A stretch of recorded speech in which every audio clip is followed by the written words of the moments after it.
बहुत बहुत खैर मकदम है आपका। आपका पूरा शुभ नाम क्या हुआ? मेरा नाम सचिन कुमार है, चेयरमैन प्रतिनिधि नगर पंचायत भोकरेडी। बहुत बहुत स्वागत है आपका प्रतिनिधि साहब। सचिन भाई, मेरा पहला और अहम सवाल यह है कि अ, प्रतिनिधि तो है लेकिन चेयरमैन साहब से क्या रिश्ता है आपका, जरा वो हमारे इलाके में से बताएं। चेयरमैन मेरी माता जी हैं। अच्छा, हाँ, महिलाएं तो जाहिर सपोर्ट के सी लिए बात। तो हर जगह मैं ये जाना। जरा थोड़ा व्यूअर्स को क्लियर करना चाहता था कि महज प्रतिनिधि नहीं है, जिम्मेदार हैं कहीं ना कहीं आप।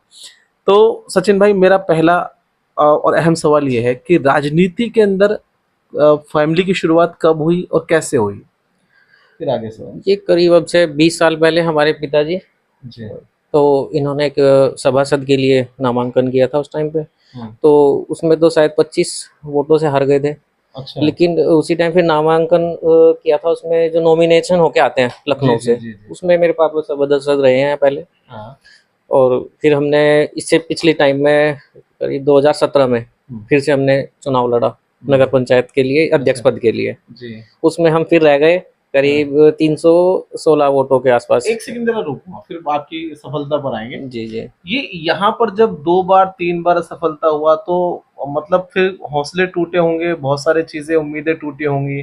हालांकि उस टाइम पे आप और भी ज्यादा यंग होंगे, तो वो मोमेंट कैसा था, वो जहन कैसा था? क्योंकि 5 साल वेट करना पड़ता है। 5 साल तो वेट करना पड़ता है, वो तो है ही। लेकिन पब्लिक का जो प्यार मिला, हाँ। हम हारे जरूर थे लेकिन बहुत कम वोटों से। हाँ। तो हमारा हौसला घटने की बजाय बहुत बड़ा था। क्योंकि हमारे पास जब एक तो है कि हमें वोट ही ना मिले, हाँ, बहुत ज्यादा मार्जिन से हार जाए, तो आदमी को लगता है कि हमारे साथ कुछ नहीं है, हम नहीं लड़ेंगे फिर दोबारा। सही, सही। लेकिन जब हमें जनता का प्यार मिला, हाँ। सभासदी में भी 25 वोट है, कोई मायने नहीं रखती। फिर हम अध्यक्ष पद के लिए यहाँ पे 15,000 वोट हैं, उसमें से केवल हम 300 वोटों से हार रहे हैं। सेकंड पोजीशन पे है इतने नजदीक से, तो हमें लगा कि हमारे साथ पब्लिक है, जनता दो का या प्यार 3 है। परिवार मिलके डाल देते तो वो सक्सेस हो जाता, कामयाब हो जाता। हो जाता है ऐसा। तो उससे हमारा मतलब ऐसा नहीं रहा कि हमें और अच्छा। अपग्रेड ही हुआ हमारा जो था ये। अच्छा, चलिए, लेकिन फिर उसके बाद जब सफलता मिली, तो वो सफलता 1 बार 2 बार ना मिलने के बाद जब आप हिम्मत नहीं आ रहे, तीसरी बार जब आपको सफलता मिली, तो वो मोमेंट कैसा था, जरा वो भी शेयर करें, फिर सवाल जवाब हो पाएंगे। वो मोमेंट ऐसा था जब मैं हमारा ये चल ही रहा था, वहाँ पे काउंटिंग चल रही थी।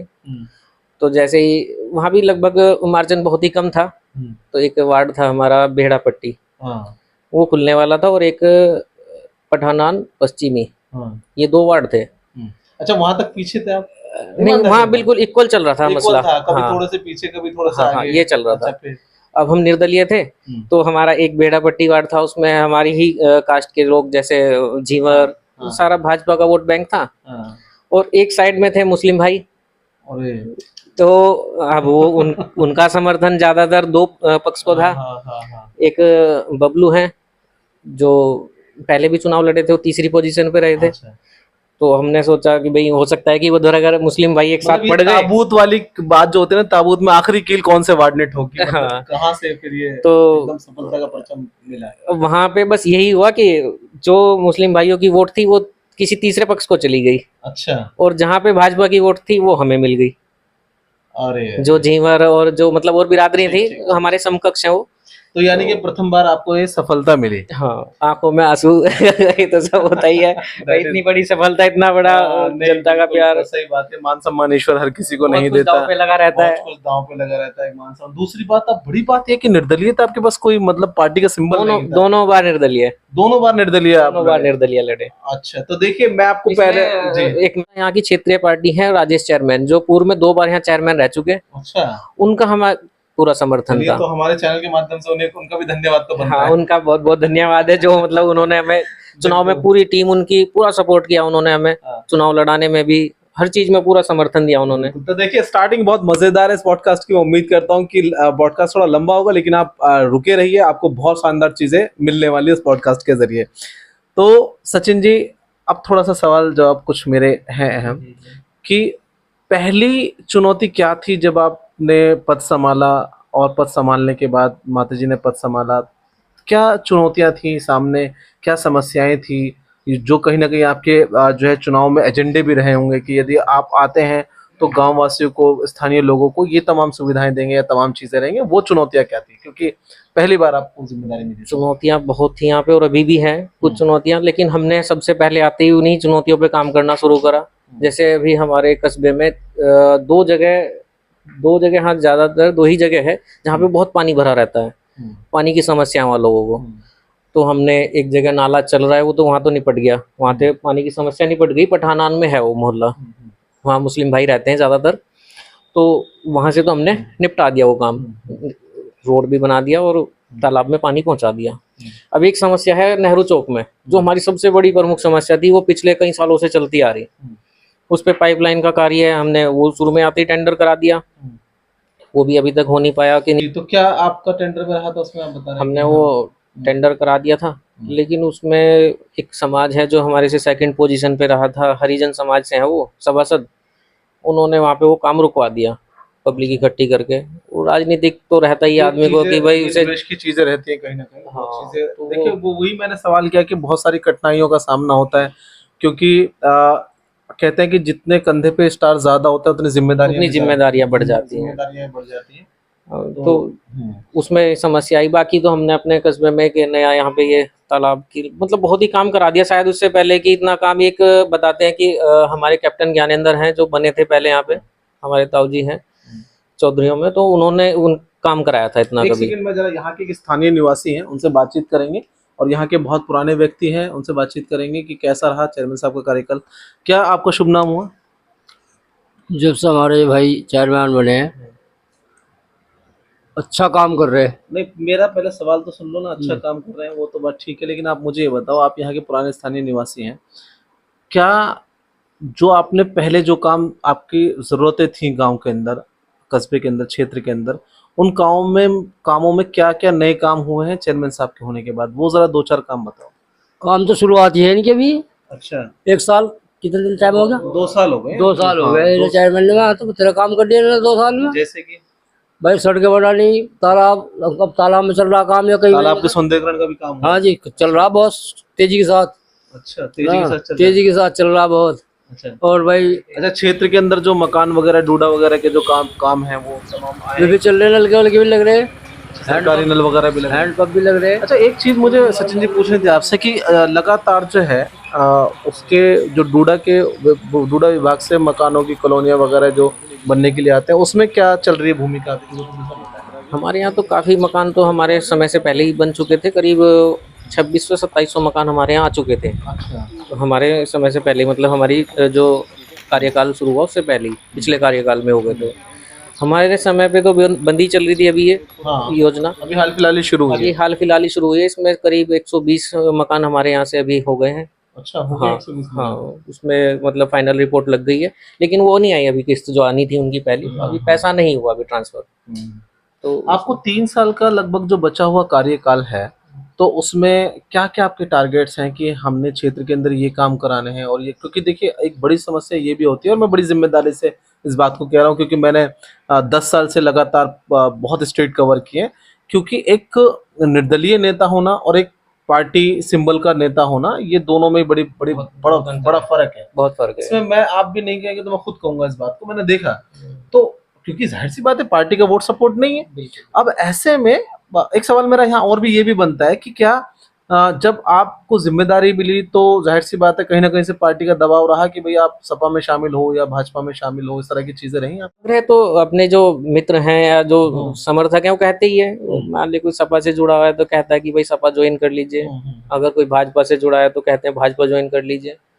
लेकिन अभी वो समय नहीं आया कि हम अभी कोई पार्टी को ज्वाइन करें। सब कुछ अच्छा चल रहा है, ना तो हमें सपा वालों ने कोई परेशानी खड़ी की हमें हमारे सामने, ना कभी भाजपा वालों ने कोई परेशानी खड़ी की, तो सब कुछ स्मूथली चल ही रहा है। तो क्या समस्या? अच्छा, जितनी तमाम चीजें लिख कर देते हैं आप आगे विभाग के अंदर, या जो समस्याएं होती हैं उसके अंदर, कभी ऐसा होता है कि नहीं यार ये पार्टी सिंबल से नहीं है तो काम में तकलीफ? कुछ थोड़ा सा तो आता ही है, जैसे अभी प्रशासन में कहीं सिफारिश लगाने वाला कोई हमारा नहीं है। लेकिन उस सब के बावजूद भी मैं देख रहा हूँ कि कुछ नई सड़कें बनी हैं आपके क्षेत्र के अंदर, तालाब का सौंदर्यीकरण, और हम लगातार कुछ विजुअल से फोटो चला भी रहे हैं कि महज 2 साल के अंदर जो कुछ घरों का काम बनवाने का काम किया है चेयरमैन साहब ने, और ये जो नई सड़क आप देख रहे हैं कि ये इन्हीं के कार्यकाल में बने, और तालाब का सौंदर्यीकरण का जो काम हुआ है वो इन्हीं के कार्यकाल में हुआ है। कभी तालाब साफ भी नहीं हुआ था, जब से मेरे जन्म से पहले ही कभी नहीं हुआ, ये कभी साफ ही नहीं हुआ था। ये हमारे वार्ड में काम ही बहुत कम होते थे उस टाइम पे, और समस्या हमारा जो समर्थन मतलब हमें एक सपोर्ट मिलती है, हमारी एमएलसी हैं वंदना वर्मा जी, उनकी हमें बहुत सपोर्ट रहती है। मतलब अगर मुझे कोई भी परेशानी हो तो मैं उन्हीं के पास हमेशा जाता हूँ और उनकी पूरी सपोर्ट मेरे को मिलती ये है। वीडियो उन तक जरूर पहुंचेगी और जरूर वो आपके इस भाव को समझेंगी। और आगे भी मैं चाहूंगा कि हमारा भी आग्रह रहेगा कि इस तरह के युवाओं को आपका निरंतर समर्थन रहे, आपकी रहबरी रहे। अच्छा, ओबीसी समाज से आते हैं आप, जैसे कि एससी समाज से। अच्छा, मतलब गैर मुस्लिम में ये समाज एससी होता है, तो यहाँ पे ऐसे एज ए रिजर्व सीट रहती है या क्या रहता है? यहाँ पे पहली बार 2017 में आई थी एससी में, उससे पहले यहाँ ओबीसी और जनरल रही है 20 साल। वही मुझे अंदाजा था कि शायद जनरल यहाँ पर ओबीसी या जनरल का मामला रहा हो, वो ज्यादा है यहाँ पे। ये अब धीरे धीरे वोट बढ़ता गया तो यहाँ पे एससी रिजर्व हुई, पहली बार हुई थी। यहाँ पर ये है कि जब आप इलेक्शन लड़ रहे थे तो उस दौरान जो है क्योंकि मुस्लिम कैंडिडेट थे और मुस्लिम जो है एक बड़ा समुदाय है यहाँ पर आपके क्षेत्र के अंदर, और तो ऐसे में जो है मुस्लिम वोटों का समर्थन कैसा रहा आपके साथ, या उनका कैसा था मामला आपके साथ? मुस्लिम वोटों का समर्थन हमें जो मिला वो हमारे जो पुराने चेयरमैन हैं राजेश कुमार जी, उनके साथ एक बड़ा समुदाय हाँ, उनके साथ बहुत ज्यादा जुड़ाव वो रहे भी हैं, पार्टी के उनके कार्यकर्ता भी हैं मुस्लिम, तो उनके ही समर्थन से हमें जो है ये वोटें मिली। कुछ अपने भी होते हैं, ऐसा नहीं है कि भाई मुस्लिम भाई केवल उन्हीं की वजह से साथ जुड़े हैं। वो तो सब हमें पिछली बार जब हम हारे थे बहुत लोगों ने कहा था कि हमसे गलती हो गई, हमने गलत आदमी को चुन लिया, उन्हें एहसास हुआ था तो खुद भी हमारे साथ थे वो लोग। अच्छा, एक अहम सवाल पर मैं आऊंगा कि आप देख रहे हैं कि उत्तर प्रदेश के अंदर एक कवायद शुरू होने वाली है, अगर आपको नॉलेज हो कि लगभग 5000 स्कूलों की लिस्ट तैयार की है भाजपा ने, जो बंद करने जा रहे हैं। प्राइमरी स्कूल के अंदर एससी ओबीसी या इस तरह के बच्चे ज्यादा पढ़ते हैं, गरीबों के, मजदूरों के, तो जाहिर सी बात है मालदार तो प्राइवेट में भेजेगा। तो ऐसे में आप कैसे देख रहे हैं कि क्या ये किस हद तक ठीक है, क्या आपकी राय है? ये डिसीजन तो जनहित के लिए तो अच्छा नहीं है। बाकी गवर्नमेंट जो अपने तरीके से सोच रही है उसको तो हम क्या कह सकते हैं, क्या उसे वो कर सकते हैं, लेकिन डिसीजन सही अगर आपके क्षेत्र के अंदर कोई, क्योंकि आप कोशिश करेंगे कि आपके क्षेत्र के अंदर जो प्राइवेट स्कूल में उसमें उनके पास एक एक्सक्यूज है कि बस में बच्चे नहीं जा रहे हैं, अननेसेसरी फीस देनी पड़ रही है, इस तरह की चीजें, तो क्या आप अपने क्षेत्र के अंदर कोशिश करेंगे कि भाई ज्यादा से ज्यादा बच्चे जाएं सरकारी स्कूलों में? बिल्कुल, हम बिल्कुल कोशिश करेंगे। हमारे यहाँ तो बच्चे भी काफी हैं, हमारे इंटर कॉलेज में 1700 बच्चे हैं, या इंटर कॉलेज है बस स्टैंड पे, और सरकारी है वैसे तो, लेकिन उसमें 1700 बच्चे हैं। और आसपास के इलाके हैं जैसे सुक्करतारी है, इधर फिरोजपुर है, तफीर है, सीकरी है, तो काफ़ी इधर एरिया है जो वहाँ पे स्कूल नहीं है, वो भी यहीं पे आते हैं। और हमारे यहाँ पे जो प्राइमरी स्कूल हैं उनमें बहुत बच्चे हैं, अगर ये बंद हो जाए तो बहुत बड़ी समस्या हो जाएगी। अब हमारा ये पूरा 3 वर्ग किलोमीटर में है कस्बा, ज़्यादा भी हो, 4 भी हो सकता है लगभग। अब बच्चा अगर एक साइड, अगर हम कोई भी एक स्कूल बंद कर देते हैं और उसमें अगर 300 बच्चे हैं, तो दूसरी साइड से जो बच्चे वहाँ पे पढ़ने आएंगे या वो दूसरी जगह जाएंगे पढ़ने, तो उन्हें कम से कम 1 किलोमीटर या 1.5 किलोमीटर चलना पड़ेगा पैदल बच्चों को, छोड़ना लाना समस्या है। छोटे बच्चे को तो एक ड्यूटी बच्चों पेरेंट्स की यही लग जाएगी कि सुबह छोड़ने जाओ फिर लेने जाओ छोटे बच्चे को। प्राइमरी में छोटे ही बच्चे जाते हैं, बड़ा तो वहाँ जाता नहीं है, तो बहुत बड़ी समस्या हो जाएगी। हमारे यहाँ तो हर स्कूल में करीब 100 से ऊपर ही बच्चे होंगे हर प्राइमरी स्कूल में। तो देखिए, जरूरी है जो अपनी छोटी छोटी समस्याओं का भी ध्यान रखता हो, और ये सवाल करने का भी मकसद यही था, और उन्होंने बड़े अच्छे से एक्सप्लेन करा कि क्या क्या समस्याएं आ सकती हैं अगर इस तरह का मामला हमारे क्षेत्र के अंदर होता है, और ऐसा वो बिल्कुल नहीं चाहते। तो कहीं ना कहीं उनकी कोशिश है, अच्छी बात है कि शिक्षा पर ध्यान देना बहुत जरूरी है। युवा नेता है, हमें सुनकर अच्छा लगा और आपको भी सुनकर अच्छा लगा होगा। अच्छा, एक और आखिरी और अहम सवाल और है मेरे जहन में, क्योंकि मैंने सचिन जी कई स्टेट्स मैंने कवर करे हैं, कई मैंने ज़िले कवर करे हैं, काफ़ी बड़ी मीडिया में रहा हूँ, और मैंने देखा है कि जगह जगह आज मेन स्ट्रीम मीडिया जो है किस तरह की चीज़ें दिखा रही है, एक समुदाय विशेष को काटने की कोशिश कर रही है। लेकिन आपके यहाँ मैंने बड़ा जुड़ाव देखा, बड़ा आपस में तमाम चीज़ें देखी, और अभी बकरीद भी गुजरी है, तो कैसा माहौल रहा, किस तरह की चीज़ें रही, जरा बताएं। तो हर त्योहार बिल्कुल ही शालीनता और सौहार्द से ही चलता है यहाँ पे, तो कभी ऐसा रहा नहीं है हमारे कस्बे में। बाकी इलाके में भी ऐसा कहीं बहुत ही छोटी मोटी घटनाएं तो हो जाती हैं। बाकी यहाँ पे हिंदू मुस्लिम संदेश रहेगा इस तरह की चीजें जो होती है, क्या महसूस करते हैं? आपसी भाईचारा बहुत जरूरी है, बना रहना चाहिए। ये तो वोटों की राजनीति होती है, कोई भी पार्टी हो, कोई भी समुदाय हो, पार्टी केवल यही करती है कि ये समुदाय मेरे साथ जुड़ जाए किसी ना किसी तरह। हर कोई अपनी किसी आम एक जनता को स्पेशल, नहीं आना चाहिए उन सब नहीं नहीं, इन चक्करों में मेरे कभी नहीं जैसे आना बहुत लोग चाहिए। होने चाहिए। कभी हो भी नहीं पाएगा ऐसा। अगर कोई सोचने लगे कि मैं एक ही समुदाय को लेके चलूं, कभी हो भी नहीं सकता। अभी मोदी जी को देख लीजिए आप, भाजपा पार्टी है, कहने को तो हिंदू की राजनीति करते हैं, लेकिन लाभ तो सभी को मिलता है। मकान बन रहे हैं, मुस्लिम भाइयों के भी बन रहे हैं, बिल्कुल मैंने हर देखा भी आपके हर क्षेत्र बिरादरी के अंदर बन भी रहे हैं। काफी। अभी यहाँ सड़कें बन रही हैं, उस पर हिंदू भी चलेंगे, मुस्लिम भी चलेंगे, तो सभी चलेंगे। लेकिन कहीं ना कहीं जब वोट देने जाते हैं, आदमी को ये लगता है कि मैं इस पार्टी को नहीं दूंगा या मैं इसको नहीं दूंगा। आप केवल नेता को चुनिए। हमारे यहाँ लोगों ने हमें हमें चुना, ना कि पार्टी को, किसी को भी। तो हमारे अंदर कोई अच्छाई रही होगी तभी लोगों ने हमें चुना, नहीं तो वो भी पार्टी को जा सकते थे, भाजपा को जा सकते थे, सपा को जा सकते थे। पिछली बार सपा को उन्होंने जिताया था। तो ऐसा नहीं है कि कोई हम भाजपा को ही वोट दे के गलती कर रहे हैं। तो वो तो कहीं भी कोई भी कैंडिडेट को देखना चाहिए कि कैसा है। चलिए बहुत अच्छा लगा सचिन जी आपसे मिलके, बहुत बहुत बधाई आपको। एक शानदार पॉडकास्ट लगभग दिल्ली से 150 किलोमीटर दूर से आप तक पहुंचा रहा हूं। मैं उम्मीद करता हूं कि तमाम अपने व्यूअर्स से कि आप इस शानदार पॉडकास्ट, क्योंकि हमने बात करी इनकी शुरुआत कैसे हुई, बात हुई कि निर्दलीय होने के बावजूद तमाम चीजें क्या रही। आपने देखा कि सभासद से एक सफर शुरू किया था जो कि 2 बार असफल रहे, लेकिन तीसरी बार उम्मीद नहीं तोड़ी और तीसरी बार में निर्दलीय भी कामयाब रहे। और कैसे तमाम समुदाय को, तमाम जातियों को एक साथ लेकर चल रहे हैं अपने क्षेत्र के अंदर प्यार सौहार्द से। इसी तरह का एक मैसेज मैं चाहता हूं कि पूरे हिंदुस्तान से पूरी दुनिया में जाए, कि पूरा हिंदुस्तान जो है गुलदस्ता हमारा एक जगह और हमेशा के लिए महकता रहे। इन तमाम शुभकामनाओं के साथ मैं लेता हूं विदा। कैमरा पर्सन विपिन के साथ मैं फुरकान, मुजफ्फरनगर।